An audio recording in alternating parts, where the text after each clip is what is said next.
Bueno, un poco, bueno, Alberto, nada, vamos a charlar. Nos falta el Malbec acá. Y el asado y la empanada. Pero claro, tenemos que tener todo. Claro, pero bueno.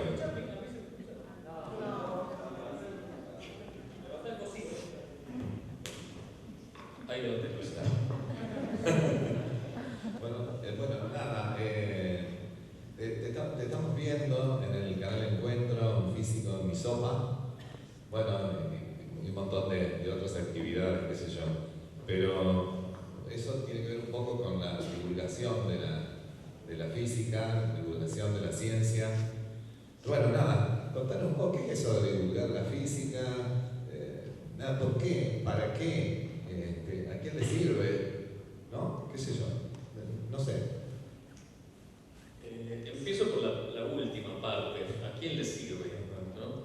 Yo siempre insisto en que la pregunta ¿para qué sirve eso? Es una pregunta mal formulada, al menos dentro de la ciencia. Los que hacemos ciencia buscamos en general, yo estoy convencido de eso en mi trabajo, el sentido más que la utilidad. Y es cierto que la ciencia luego, después del desarrollo de ideas y de la confirmación experimental, de la configuración de teorías, se llegan a aplicaciones en las que, bueno, hay tecnologías apoyadas en esa investigación, pero centralmente lo que hacemos no lo hacemos pensando en para qué sirve. Hay una anécdota de Verdi que le pregunta al general ¿de qué sirve la música para la defensa nacional? Y Verdi dice, para que valga la pena defender la nación. Yo creo que ese es un poco el resumen. ¿De qué sirve la sinfonía? No me interesa esa pregunta. Con todo respeto. No, ya sé. Pero creo que muchos de nosotros cuando hacemos ciencia o cuando hacemos arte o cuando tratamos de entender un poco más la vida, lo hacemos sin pensar en para qué sirve. Si después van a ser mejores licuadoras con lo que yo hago, es buena obra, pero y hay toda por supuesto, toda una disciplina y una área de la investigación en la que la preocupación es hacer mejores licuadoras, de hecho, ¿no? O mejores chips, o mejores celulares. Pero lo que a mí me moviliza de la divulgación científica no es la utilidad. Ahora, dicho esto, ¿por qué hago divulgación yo? Porque varias cosas, ¿no?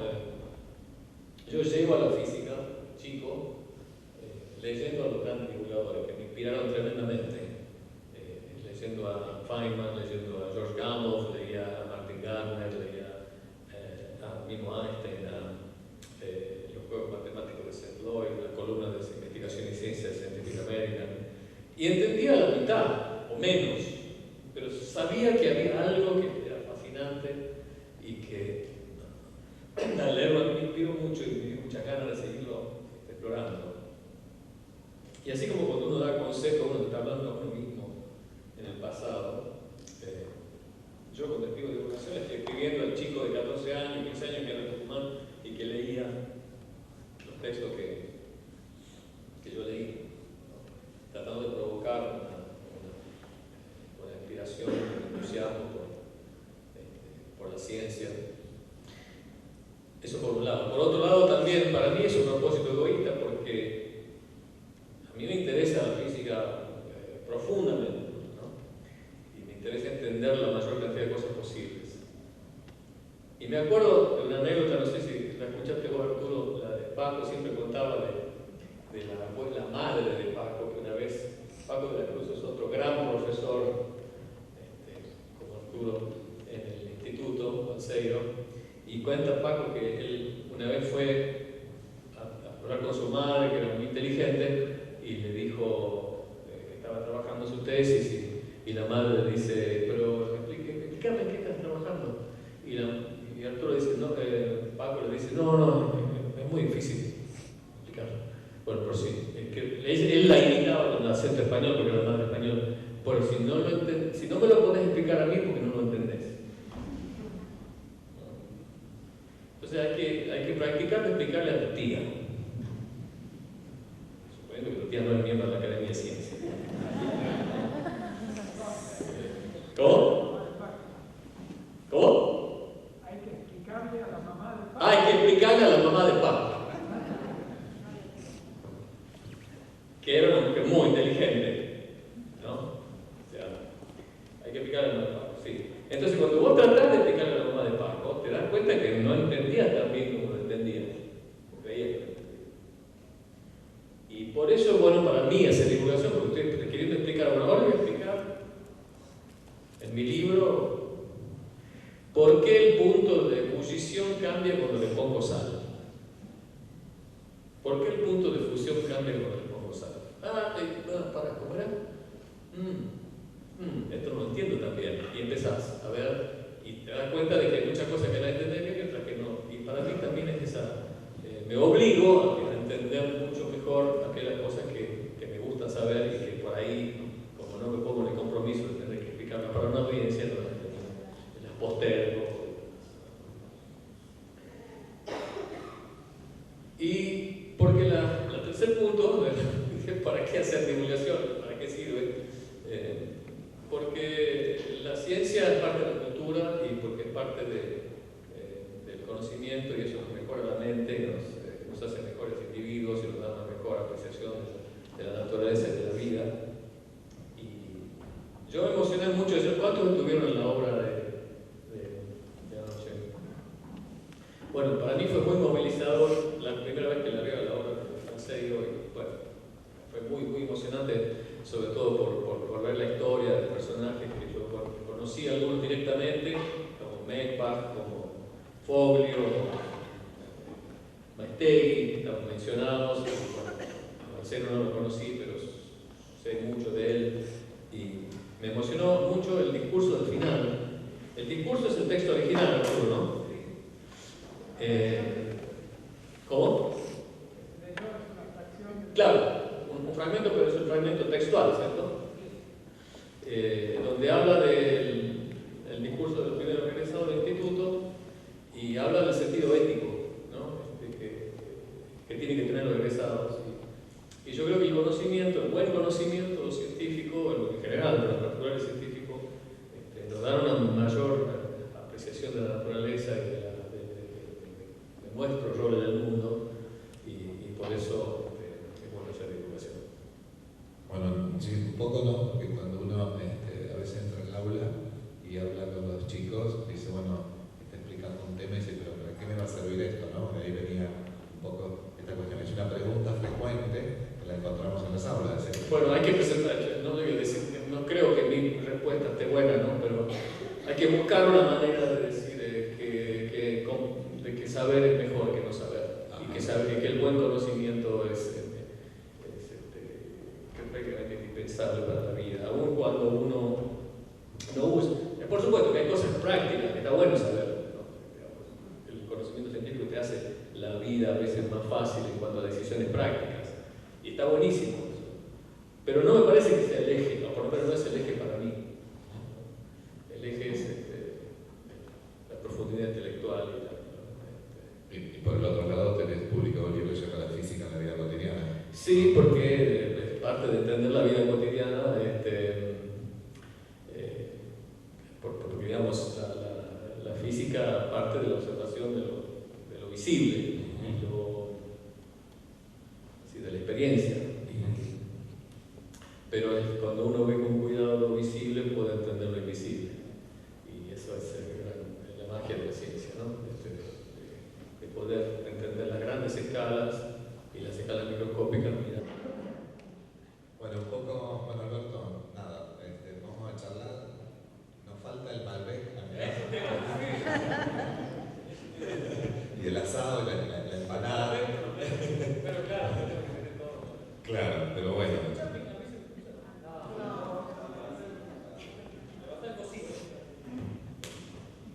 Ahí no te gusta.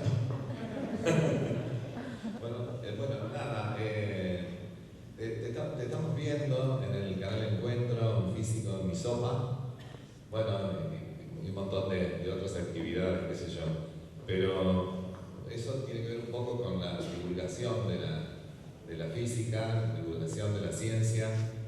Bueno, nada, contanos un poco qué es eso de divulgar la física, ¿por qué? ¿Para qué? ¿A quién le sirve? ¿No? ¿Qué sé yo? No sé. Empiezo por la última parte, ¿a quién le sirve? ¿No? Yo siempre insisto en que la pregunta ¿para qué sirve eso? Es una pregunta mal formulada, al menos dentro de la ciencia. Los que hacemos ciencia buscamos en general, yo estoy convencido de eso en mi trabajo, el sentido más que la utilidad.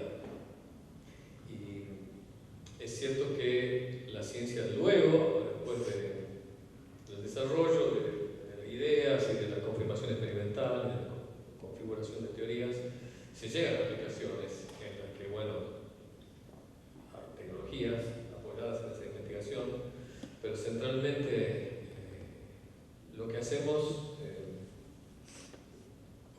no lo hacemos pensando en para qué sirve. ¿No? Hay una anécdota de Verdi que le pregunta al general ¿de qué sirve la música para la defensa nacional? Y Verdi dice, para que valga la pena defender la nación. ¿No? Yo creo que ese es un poco el resumen. ¿De qué sirve la sinfonía? No me interesa esa pregunta. Con todo respeto. No, ya sé. Pero creo que muchos de nosotros cuando hacemos ciencia o cuando hacemos arte o cuando tratamos de entender un poco más la vida, lo hacemos sin pensar en para qué sirve. Si después van a ser mejores licuadoras con lo que yo hago, es buena obra, pero y hay toda por supuesto, toda una disciplina y una área de la investigación en la que la preocupación es hacer mejores licuadoras, de hecho, ¿no? O mejores chips, o mejores celulares. Pero lo que a mí me moviliza de la divulgación científica no es la utilidad. Ahora, dicho esto, ¿por qué hago divulgación yo? Porque varias cosas, ¿no? Yo llego a la física, chico, leyendo a los grandes divulgadores que me inspiraron tremendamente. Leyendo a Feynman, leyendo a George Gamow, leía a Martin Gardner, leía a mismo Einstein, los juegos matemáticos de Seth Lloyd, las columnas de investigación y ciencia de Scientific American, y entendía la mitad o menos, pero sabía que había algo que era fascinante y que al leerlo me inspiró mucho y me dio muchas ganas de seguirlo explorando. Y así como cuando uno da consejos, uno está hablando a uno mismo en el pasado. Yo cuando escribo divulgación estoy escribiendo al chico de 14 años, 15 años que era en Tucumán y que leía los textos que yo leí, ¿no? Tratando de provocar una inspiración, un entusiasmo por la ciencia. Eso por un lado. Por otro lado también para mí es un propósito egoísta porque a mí me interesa la física profundamente, ¿no? Y me interesa entender la mayor cantidad de cosas posibles. Y me acuerdo de una anécdota, no sé si la escuchaste vos, Arturo, la de Paco, siempre contaba de la madre de Paco, que una vez, Paco de la Cruz es otro gran profesor, como Arturo, en el Instituto Balseiro, y cuenta Paco que él una vez fue a hablar con su madre, que era muy inteligente, y le dijo que estaba trabajando su tesis, y la madre le dice, pero explícame en qué estás trabajando. Y Arturo dice, no, Paco le dice, no, es muy difícil explicarlo. Bueno, pero sí, él la imitaba con acento español, porque era madre español. Pero si no me lo podés explicar a mí, porque no lo entendés. Entonces hay que practicar de explicarle a tu tía. Suponiendo que tu tía no es miembro de la Academia de Ciencias. ¿Cómo? ¿Cómo? Hay que explicarle a la mamá de Paco. Hay que explicarle a la mamá de Paco, que era una mujer muy inteligente, ¿no? O sea, hay que explicarle a la mamá de Paco, sí. tratás de explicarle a la mamá de Paco, te das cuenta que no entendía tan bien como lo entendía. Creía que lo entendía. Y por eso es bueno para mí hacer divulgación, porque estoy queriendo explicar, bueno, ahora voy a explicar en mi libro por qué el punto de ebullición cambia cuando le pongo sal. ¿Por qué el punto de fusión cambia cuando le pongo sal? Para comer. Esto no lo entiendo también. Y empezás a ver y te das cuenta de que hay muchas cosas que la entendés bien y otras que no. Y para mí también es esa. Me obligo a entender mucho mejor aquellas cosas que me gusta saber y que por ahí, como no me pongo en el compromiso de tener que explicarlas para una audiencia, no las postergo. Y porque el tercer punto, ¿para qué hacer divulgación? ¿Para qué sirve? Porque la ciencia es parte de la cultura y porque es parte del conocimiento y eso nos mejora la mente, nos hace mejores individuos y nos da una mejor apreciación de la naturaleza y de la vida. Y yo me emocioné mucho. ¿Cuántos estuvieron en la obra de anoche? Bueno, para mí fue muy movilizador la primera vez que la veo a la obra de Francés y bueno, fue muy, muy emocionante, sobre todo por ver la historia de personajes que yo conocí, algunos directamente, como Meckbach, como Foglio, Maestegui, que estamos mencionados. Marcelo no lo conocí, pero sé mucho de él y me emocionó mucho el discurso del final. El discurso es el texto original, ¿no? ¿Cómo? Claro, un fragmento, pero es un fragmento textual, ¿cierto? Donde habla del discurso del primer egresado del instituto y habla del sentido ético, ¿no? que tienen que tener los egresados. Y yo creo que el conocimiento, el buen conocimiento científico, en general, de los naturales científicos, nos da una mayor apreciación de la naturaleza y de nuestro rol en el mundo, y por eso es bueno hacer divulgación. Bueno, sí, un poco no, porque cuando uno a veces entra al aula y habla con los chicos, dice, bueno, está explicando un tema y dice, pero ¿para qué me va a servir esto? ¿No? De ahí venía un poco esta cuestión. Es una pregunta frecuente que la encontramos en las aulas. Bueno, hay que presentar, no creo que mi respuesta esté buena, ¿no? Pero hay que buscar una manera de decir que saber es mejor que no saber. Y que el buen conocimiento es prácticamente indispensable para la vida, aun cuando uno no usa. Por supuesto que hay cosas prácticas que está bueno saber, ¿no? El conocimiento científico te hace la vida a veces más fácil en cuanto a decisiones prácticas, y está buenísimo eso. Pero no me parece que sea el eje, o por lo menos no es el eje para mí. El eje es la profundidad intelectual y por el otro lado tenés publicado libros sobre la física en la vida cotidiana. Sí, porque es parte de entender la vida cotidiana, porque digamos, la física parte de la observación de lo visible y de la experiencia. Pero cuando uno ve con cuidado lo visible, puede entender lo invisible. Y eso es la magia de la ciencia, ¿no? De poder entender las grandes escalas y las escalas microscópicas, mirar la obra de Borges con ojos de físico, ¿no? Y viendo cómo una mente, sin saber tanto, a veces saber un poco es peligroso, ¿no? Es mejor no saber nada y pensarlo todo que saber un poco y Borges era eso, no sabía nada de física y sin embargo anticipó casi literalmente una teoría de la física cuántica. Bueno, a ver, digamos, además de esta vinculación tuya con la física, bueno, con la literatura, podemos decir, con la pintura, ¿no? Estuviste hablando también de la pintura, estuviste hablando del cuadro el otro día que te mirabas en el espejo, el vestido, ¿no? Todo eso. No me des ideas. No, pero ahora vamos a eso. Como esto es un libro, me gustaría que vos me cuentes, como presidente de la asociación y como figura de docente, ¿qué te parece a vos la divulgación? O sea, ¿qué visión tenemos de divulgación? Yo estoy corte entre lo que se divulga y cuando, incluso se hablaba hoy en algún espacio, digamos, cuando se consulta directamente a un físico, ¿no? Entonces, de pronto el físico que no hace divulgación no tiene por qué hacerla, si no lo quiere hacer, no tiene por qué, pero bueno, es importante que esa divulgación esté, porque te mejora algo que dijiste vos, te mejora la vida. Sí. En varios aspectos. Claro, quizás hay una diferencia entre el físico o el experto, que se llama, que es como el experto, digamos, un perito o experto no es necesariamente un divulgador, pero tiene que darle la opinión de experto. Claro. Los divulgadores, en general, lo que yo hago es consultar a un experto cada vez que publico algo, ¿no? Sí, no se puede estar desvinculado del experto. Claro. No, de ningún modo, ¿no? Sí. Entonces, bueno, nada, eso es un aspecto, una cosa que tenemos que tener presente.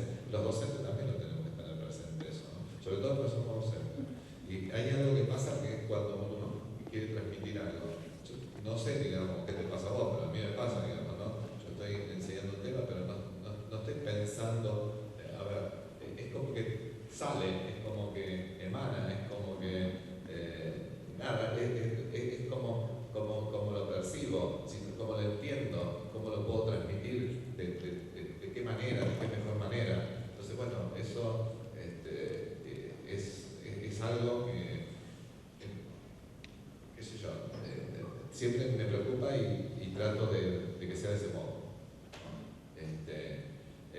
Porque me permite comprender un montón de cosas, ¿no? Pero comprender un montón de cosas desde varios puntos de vista. Me permite comprender cosas, no estoy hablando exclusivamente de física, también cuestiones sociales, cuestiones políticas, ¿no? Que no están aisladas, que forman parte de un todo. En ese entramado me permite hacer una lectura de la realidad vista de la formación que uno tiene, de lo que ha leído, de los referentes que uno pueda tener. Bueno, lo que dijiste de la docencia, porque hay un punto de contacto que no, o sea, hacer divulgación no es lo mismo que hacer docencia, porque uno no está dando una clase, pero sí se vincula con algo que para mí es importante en la docencia, y es que la divulgación científica es un género en sí mismo, ¿no? Es un género en donde el cómo importa casi tanto como o más a veces que el qué. Yo noto a veces el que hay algunos divulgadores que cuentan fantásticamente, pero que el contenido por ahí es dudoso, o algunos que tienen un contenido espectacular y que no lo comunican con el énfasis y la convicción.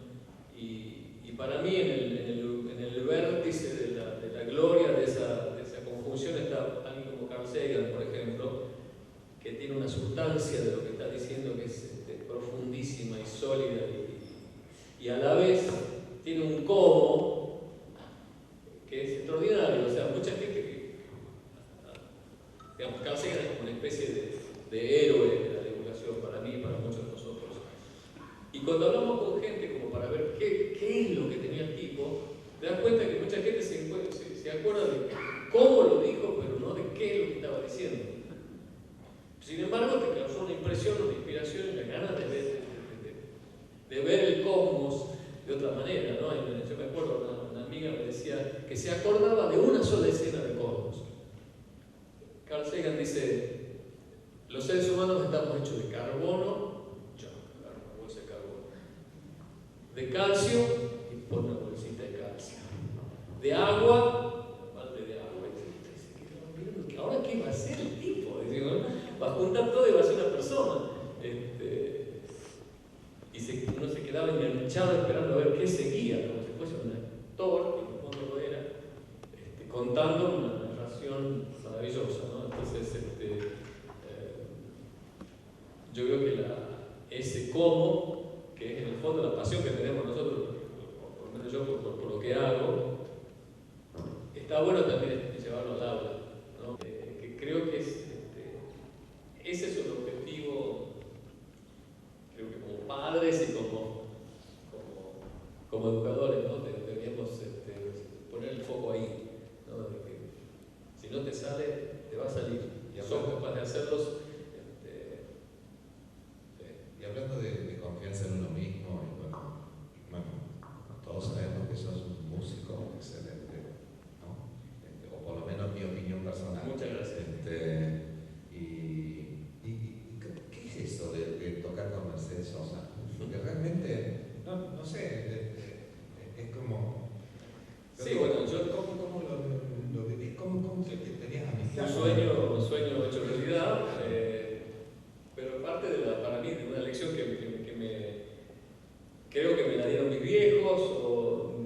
chico porque tuve ese privilegio de que mis viejos me metieron en la cabeza de que yo era capaz de hacer cosas y no me salían a mí. Pero como me habían dicho que yo era capaz, yo seguía insistiendo. Pero cuando yo me comparo con mis vecinos, a algunos les salían las cosas mucho más rápido que a mí. Pero mis viejos me habían convencido de que yo iba a ser cada vez mejor. Esa es mi reconstrucción de lo que ellos inspiraron en mí, ¿no? Y bueno, yo siempre me gustó mucho la música de chico, y me gustó mucho la ciencia de chico, y cuando estaba en Bariloche yo dejé de tocar en público porque tocaba en público en Tucumán y seguí componiendo canciones y había una chacarera que había compuesto en Bariloche cuando era estudiante, que mi mujer me dijo, che, qué bueno sería para que le cante Mercedes Sosa. Que me diga, sí, y San Martín no quiere que venga con esta noche talento. Y le digo, sí, pero qué sé yo, estaría bueno. Y era como realmente una ficción. 20 años después, yo empecé a tocar más, después de doctorado me fui a Estados Unidos y ya empecé a mostrar algunas cosas que había compuesto en el medio y algunos amigos. En realidad yo iba a tomar clase con algunos guitarristas y los guitarristas cuando yo iba a tomar clase me decían, no, pero esta composición está buena, la voy a grabar yo. Y así empecé a grabar, a que me graben y después dije, bueno, está bueno, empecé a mostrar más. Y una vez Mercedes vino a Toronto, que está a 4 horas de mi casa, y claro, yo ya lo conocía al guitarrista y averigüé dónde estaban parando, me reservé una habitación de hotel ahí y dije, bueno, si soy tucumano tengo mucha más chance que me reciba en Toronto que si me reciben en Tucumán. En Tucumán hay que cobrar los 300 para hablar con Mercedes, entonces me fui y Colacho me invitó a la prueba de sonido y me presentó a tu guitarrista que es tucumano y yo ya me había hecho un demo de mis canciones y me dijo, ¿traes la guitarra? Sí, la tengo en el hotel, tráela, me dice. Y yo me había ido pensando si iba a entrar gratis al recital. Y le digo, cuesta $70 la entrada, me dice, ¿por qué no estás seguro que va a entrar gratis? Y me dice, anda, tráela, le toqué una canción y me dijo, no, está bueno, tenés que cantar conmigo. Bueno. Y canté en Massey Hall y todavía no había celulares. Con la tarjeta le llamo a mi mujer del camarín y le digo, acabo de tocar con Mercedes Sosa. ¿Cómo? No era que y ni yo lo puedo creer hoy. Y al día siguiente le fui con el me recibió en la suite, yo tenía un disquito con 4 temas míos y fue muy impresionante verla, escuchar las canciones. Porque tienes unos auriculares, yo pensé que se había dormido, ¿no? Y la escuchaba como que escuchaba con todo el cuerpo. Sí, transmite eso. No, era como que estaba recibiendo, ¿no? Es algo que nunca lo vi. Es lo que hablábamos hoy, ¿no? Es decir, la pasión que le ponía ella a la música, creo que era su vida, su esencia. Claro, tienen algo que se contradigo mi. Hay algunos seres que son realmente extraordinarios y que hacen una cosa y que quizás tengan un don, no lo sé, pero era distinta y de verdad. Perdón, no, porque como es un living, yo viste que me contracturé, estaba medio contracturado al principio. Te veo más relajado. Te noto un poco más. Te veo un poco más. Antes estaba como ahí, sí. Nada. Mira, y eso que no tenemos el Malbec, Eso que no tenemos el Malbec, pero si no estaríamos más descontracturados todavía. Pero bueno, es eso te habrá pasado a vos con Mercedes Sosa cuando... No, me pasó a los últimos días, te digo. Ese día me dijo, yo tengo la frase que me acuerdo, son 3 frases que me dijo, que me las había repetido porque las quiero guardar a mis nietos cuando sea tiempo, momento. Esto es nuevo, lo voy a apoyar, vas a escuchar de mí, me dijo, así. Y fue así. Después yo volví a Buenos Aires, le llamé, no fue tan inmediato.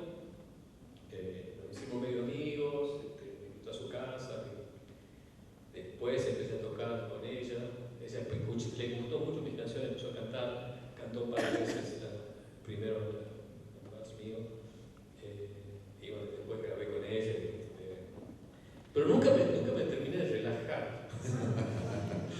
no te pasó como a mí. No, porque ella me trataba como un pan, me llamaba a la casa, me decía, Tito, tenés que ser músico, no importa que no seas tan famoso como yo.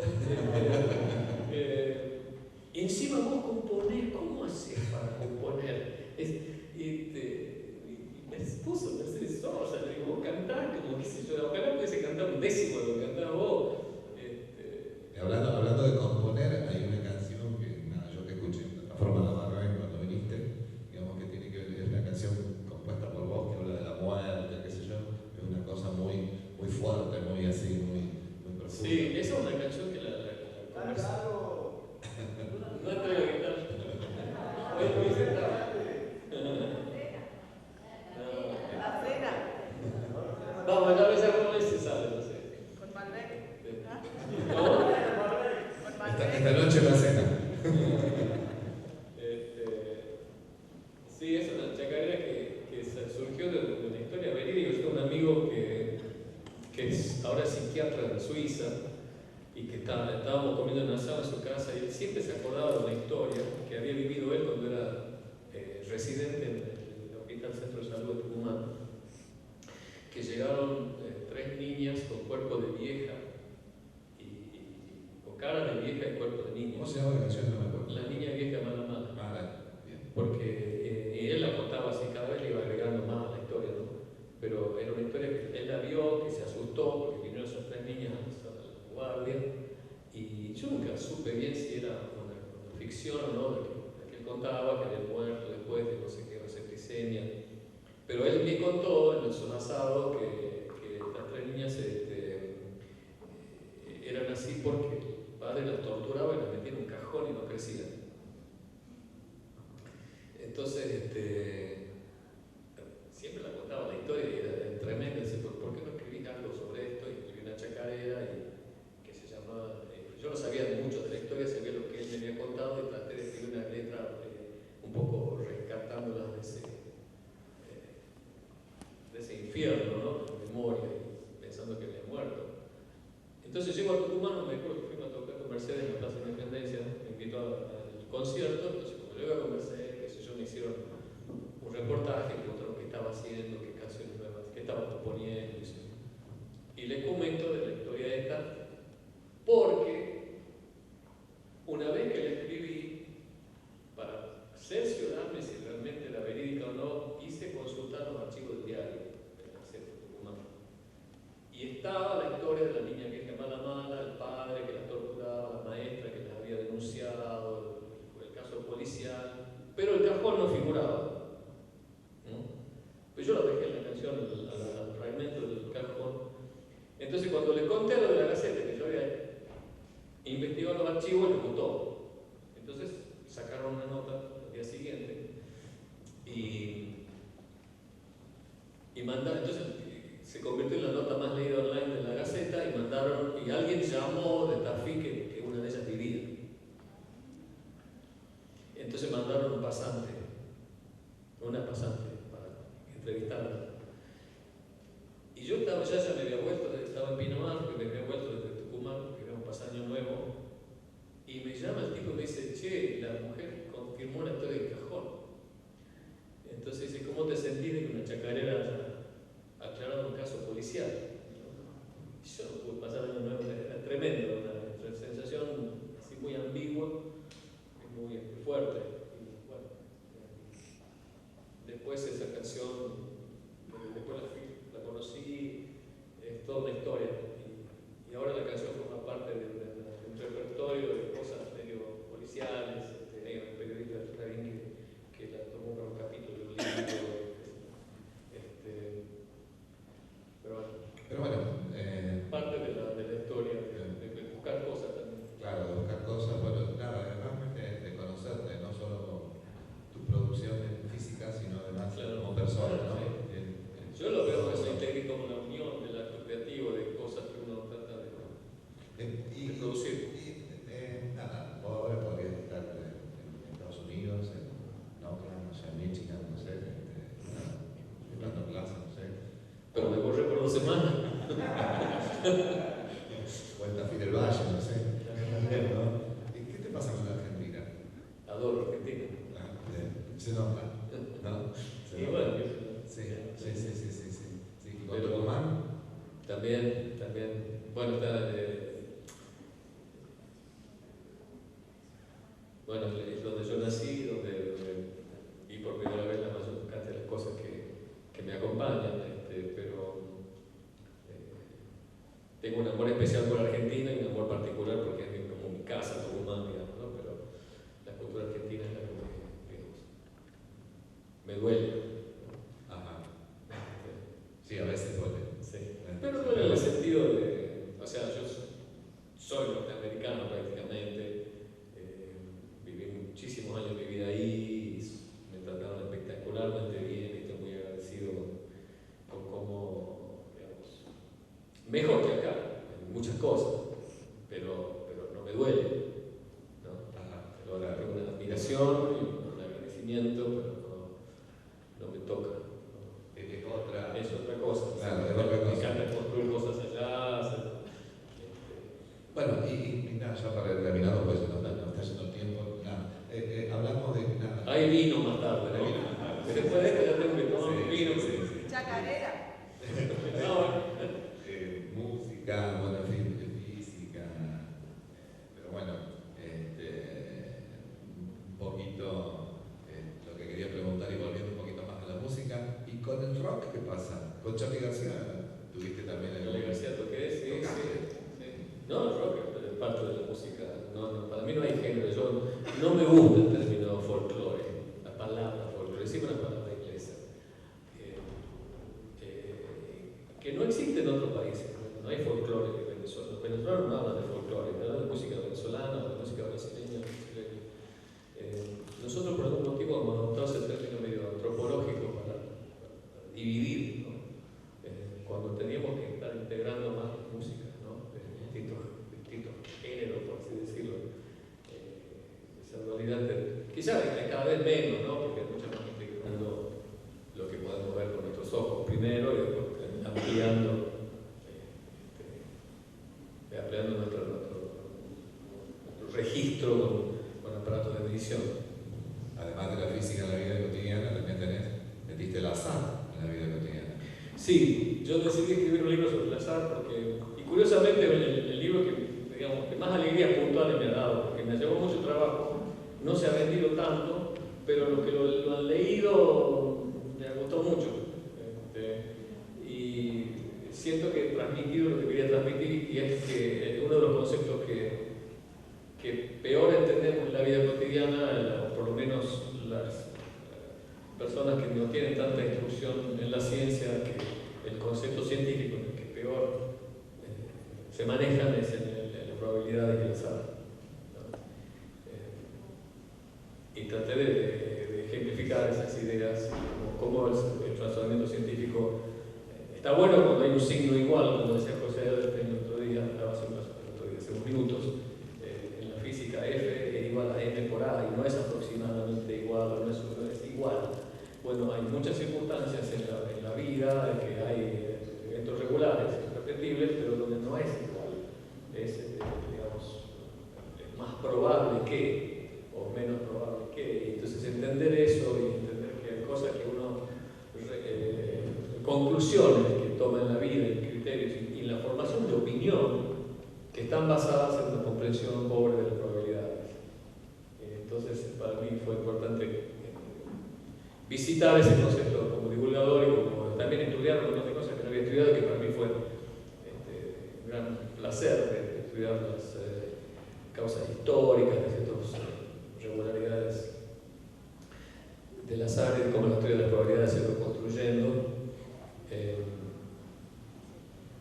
Y voy a agregar que en esta audiencia lo puedo decir con más libertad, creo, que en otras audiencias, y el hecho de que la mala comprensión de las probabilidades es en gran medida la base de la proliferación actual de las pseudociencias, de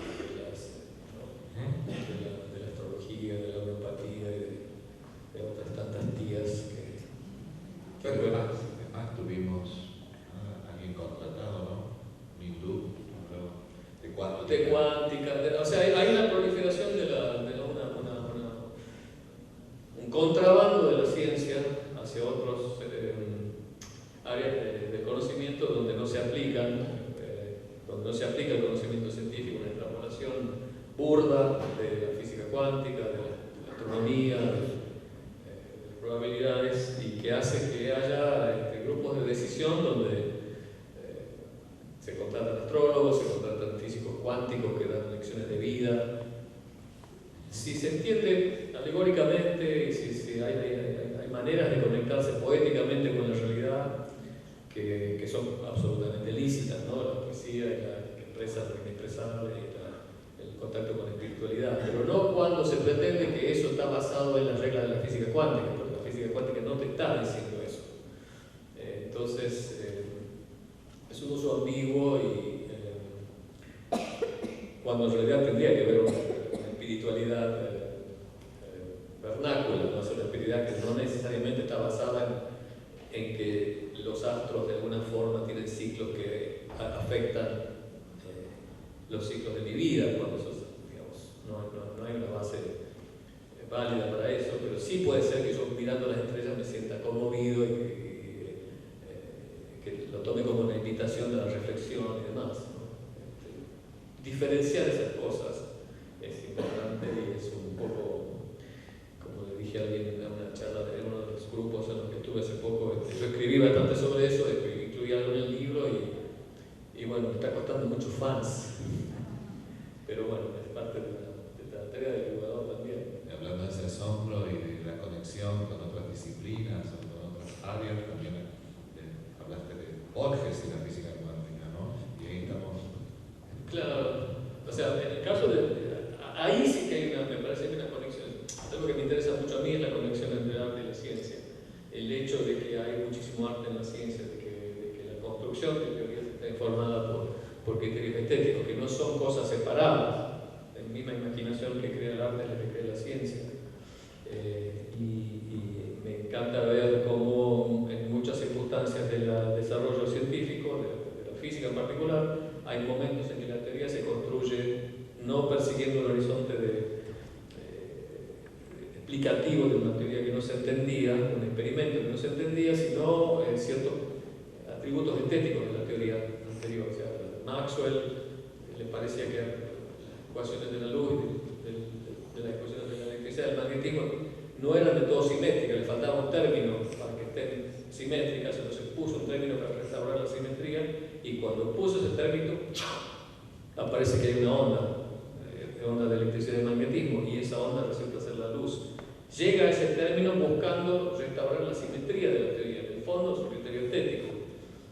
Einstein, cuando tiene que buscar su teoría de la relatividad especial, dice, bueno, la teoría de Maxwell, de vuelta mirándola de vuelta, tiene asimetrías que no parecen ser inherentes al fenómeno. Esa es la primera frase del trabajo. O sea, la teoría de Maxwell tenía asimetrías. El tipo decía, y en el segundo párrafo dice, ¿por qué? En mi mano tengo un imán y acá tengo una espira de corriente en la otra mano, una espira de alambre, digamos. Yo a veces hago el experimento con un alambrecito y un diodo.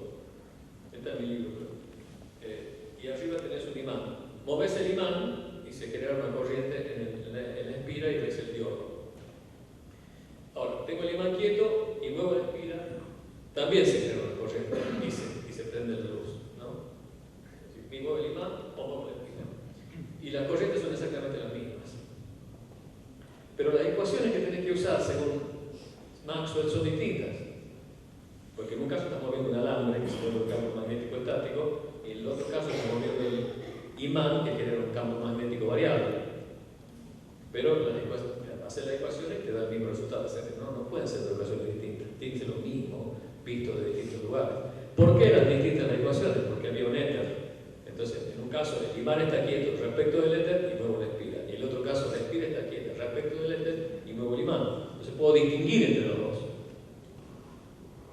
Ahora, si saco el éter, ya no hay. Lo más sencillo es sacar el éter y decir que es lo mismo. Esa asimetría a él llega pensando en por qué el universo va a ser asimétrico, si es lo más sencillo que simetría. Eso es estética. Eso no hay razón por la que el universo se va a comportar de acuerdo a lo que a mí me parece más simétrico, y lo que a mí me parece más simétrico es una cuestión de gustos. Y sin embargo, termina siendo lo verdadero. Entonces, hay muchas instancias en las que el arte informa la ciencia, como en este caso, y hay otros casos en los que el arte anticipa, ¿no? Hay varios ejemplos en Dante donde hay anticipos inclusive de la curvatura del espacio. Hay un capítulo de Gulliver donde hay una isla donde los astrónomos son buenísimos y tienen telescopios mejores que los que había en ese momento y pueden ver los satélites de Marte. Y hasta entonces no se habían visto satélites de Marte, no se habían descubierto los satélites de Marte. Y Gulliver dice son dos y tienen tales órbitas y son casi idénticos. Son dos, bueno, le pegó de casualidad y un poco sí, pero también está bueno porque el tipo usó, si los satélites existieran, tendrían que verse, si estuviesen lejos, tendrían que verse, no se veían con los telescopios en ese momento. Entonces, si es que hay satélites tan cerca, ¿y por qué dos? Bueno, Mercurio no tiene ninguno, Venus tiene uno, Tierra tiene uno, Júpiter tiene 4, mentira, porque ahora tiene como 60, pero en ese momento tiene 4, en el medio hay 2, y le pegó. Ese es el razonamiento que se supone que siguió. Y bueno, y Borges en el 42 escribe una teoría, que es la primera vez que alguien habla del tiempo que se bifurca, en el carril de sendero que se bifurca, y bueno, ese modelo de universo como un laberinto temporal donde lo que se ramifica es el tiempo, nunca nadie lo había escrito, y en 1957, 15 años después, Everett lo propone como una interpretación de la física cuántica. Está buenísima esa es una de las cosas que a mí me hace. Yo ya le había leído Borges de chico, pero cuando vi eso, dije, wow, qué bárbaro. Y de ahí entonces leí su obra desde otro